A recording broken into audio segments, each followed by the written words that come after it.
Too self-conscious to woo Roxanne himself, wordsmith Cyrano de Bergerac helps young Christian nab her heart through love letters.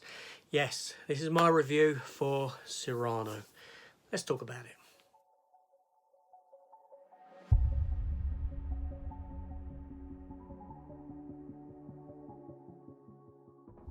Okay, yeah, so Cyrano, I've just had the opportunity to watch it. This film is obviously a drama, musical, romance type of a movie. It's rated 12A and runs for 2 hours and 4 minutes and is directed by Joe Wright, who has previously directed movies like Darkest Hour with Gary Oldman, Hannah, Pride and Prejudice, among some other stuff. The movie stars Peter Dinklage as Cyrano. Or Cyrano, I should say. Sorry. Now, Peter Dinklage, we know from Game of Thrones. Fantastic actor. He's popped up in other stuff. He's been in Elf. Yes, he was the angry elf. Oh, he's an angry elf. X-Men, Days of Future Past. And he was in Pixels as well. He's quite good in that, actually, to be honest with you. The film also stars Hayley Bennett, who has starred in Girl on the Train. She's been in Magnificent Seven and Equalizer, both with Denzel Washington. Ben Mendelsohn stars in the film as Guy. She's like a sort of French, someone from French aristocracy. Powdered white, wearing pink, this sort of a thing. Kelvin Harrison plays the character of Christian. Now, this film, obviously, it's based on Cyrano de Bergerac, but sort of updated. Now, what you've got is a story of Peter Dinklage. He's Cyrano. He is a soldier or a captain within the Guard, the French Guard. And he has a liking for Roxanne. Roxanne's someone he's grown up with and they're like best friends. But he's deeply in love with her and has been for a long, long time. But because of his stature, he doesn't express his feelings to her. He doesn't wish to, because society would shun someone who's that small going out with someone, in a relationship with someone attractive and of nominal height, shall we say. So he likes her from afar. She doesn't look at him as someone that she loves in that sense. But she sees Christian across a room and they sort of fall in love with each other. Love at first sight kind of thing. And she's highly interested in him. Now, Christian's come along to be a soldier within the Guard underneath Peter Dinklage. So she knows this. She comes to find this out. And she asks him whether there's an opportunity of getting to know him better. So he says that he'll get him to write her and this sort of a thing. So he does approach him. He does approach Christian and takes him under his wing, so to speak, and writes these very poetic loving letters to her from him. Only, obviously, they're not from him. They're from Cyrano himself. He's talking his true feelings, but Christian isn't aware of this and thusly believes that he's helping him out. So there's this like love triangle going on.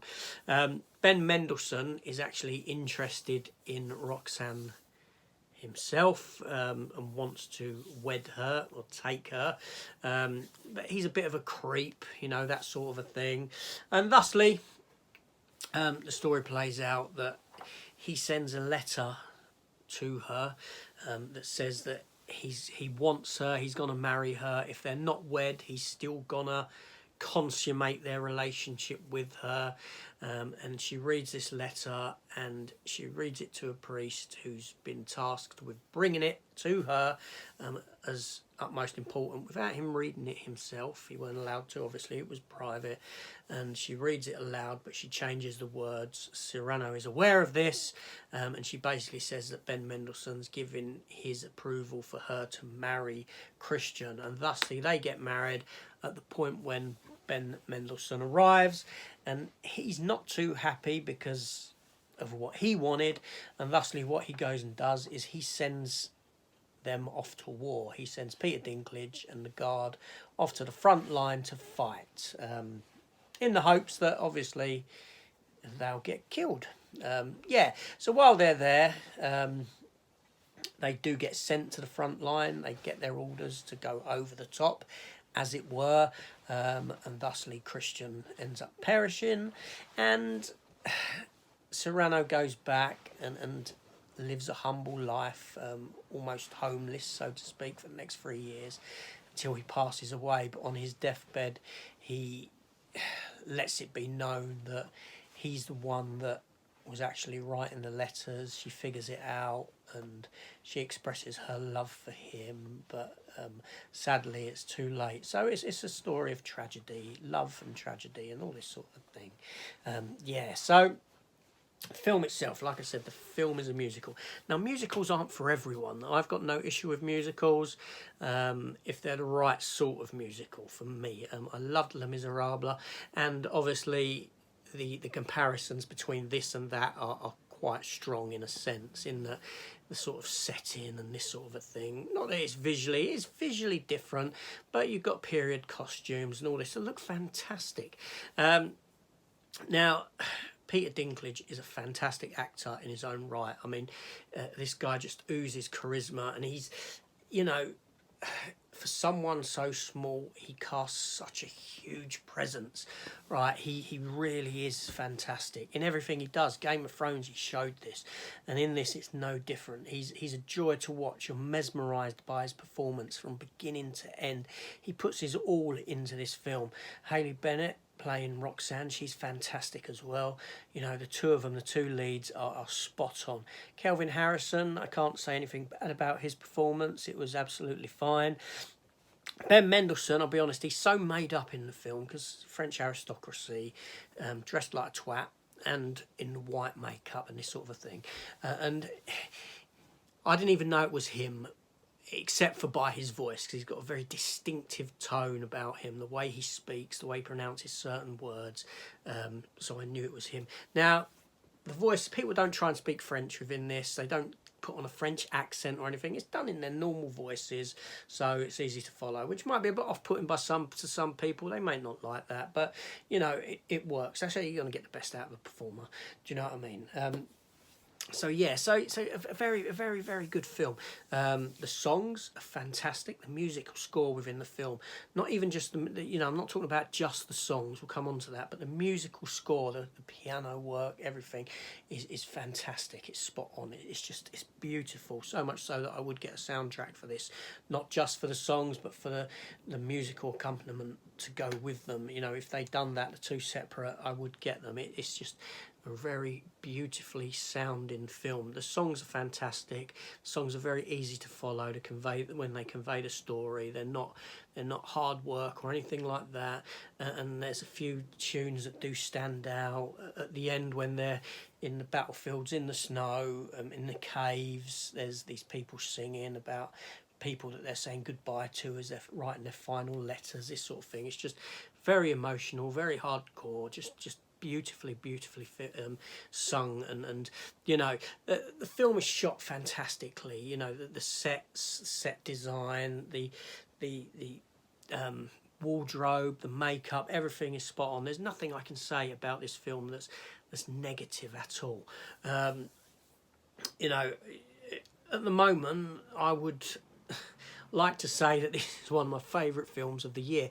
Yeah, the year's only just started, but I have seen some films, but this certainly is up there at the moment as being very enjoyable. And I wouldn't be surprised if by the end of the year this does make it into my top 10 movies, because I was that blown away by it. I am going to get the 4K or Blu-ray, whatever comes my way when it comes out, and I'll enjoy watching it again. It's just truly magnificent film, and there's nothing I can say that's negative about it.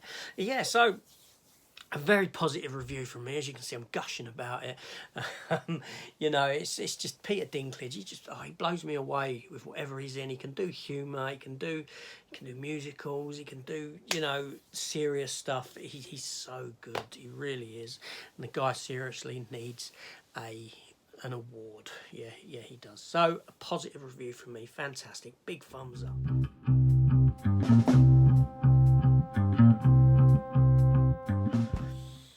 So, trivia time. Yes, I'm introducing trivia time into my reviews now. At the end of my reviews, I'm just going to give you a few little facts, a few little trivia bits and pieces about the film. Okay, so here we go. Number one. In the original play, CYRANO is self-conscious about the size of his nose. But yes, like I said, it's been updated for it to be someone of small stature, which makes a lot more sense. And it works for this story. Hayley Bennett and Peter Dinklage reprised their roles from the 2018 Connecticut-based Godspeed Musicals production of CYRANO, which also had a limited run off-Broadway, New York in 2019. So there you go. These two actors have been invested in these characters for some time because they've played it on stage together and been brought together for the film for this. Now, another fact, interestingly enough, Joe Wright and Hayley Bennett are an item in real life. Yeah, who would have thought it? And also, most of this movie was shot in Sicily, around Noto, Sicily and Syracuse. Yes, I've probably butchered those names of those locations, but there you go. But anyway, so that's it. I'm going to leave it there. Fantastic film. God, I love this film. I'm going to be talking about it for ages. Yeah, my missus missed out. She stuck her headphones on. She goes, I'm not watching this. It's a musical. It's crap. Yeah, okay, you're dead wrong. It was brilliant. But anyway, so this is AJ. Please consider hitting the subscribe button, joining me on this ride, on this journey. A lot of other content on my channel. Please consider checking it out. It's all film related and that sort of thing. Sort of thing that we geeks like. But anyway, I'm getting going now because I've got to go and watch the end of Eternals.